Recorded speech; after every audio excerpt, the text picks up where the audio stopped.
হাসনাত আব্দুল্লাহ বললেন, আজাদী বাংলাদেশের জন্য শাপলাকলিতে ভোট দিন।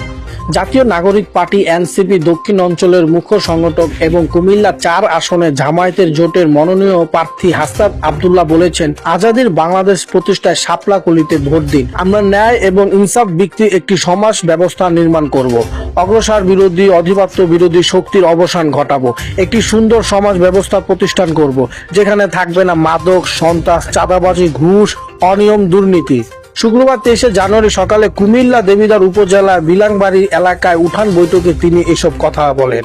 হাসনাত আব্দুল্লাহ গত ১.৫ বছরে এনসিপি এবং জামায়াতের জোটের নেতাকর্মী চাঁদা নিতে এলাকায় আসেনি, কেউ হাট বাজারে দখল করতে আসেনি, সিএনজি স্ট্যান্ড থেকে চাঁদাবাজি করেনি এবং রেমিটেন্স যোদ্ধা, কলকারখানা শ্রমিক এবং মেহনতি মানুষের মধ্যে থেকে নেতা নির্বাচিত হবে। এলাকার কৃষক, শ্রমিক, মেহনতি মানুষ জানে হাসনাত আব্দুল্লাহ যদি নির্বাচিত হয় অন্তত পক্ষে চাঁদাবাজি করবে না। তাই এবার তার অন্য পার্টির মিছিল মিটিং করবে, কিন্তু গোপনে এসে আমাকেই ভোট দেবে। তারা ভালো করেই জানে আমরা চাঁদাবাজি, টেন্ডারবাজি, অনিয়ম, দুর্নীতি কখনোই আমাদের পক্ষে সম্ভব না।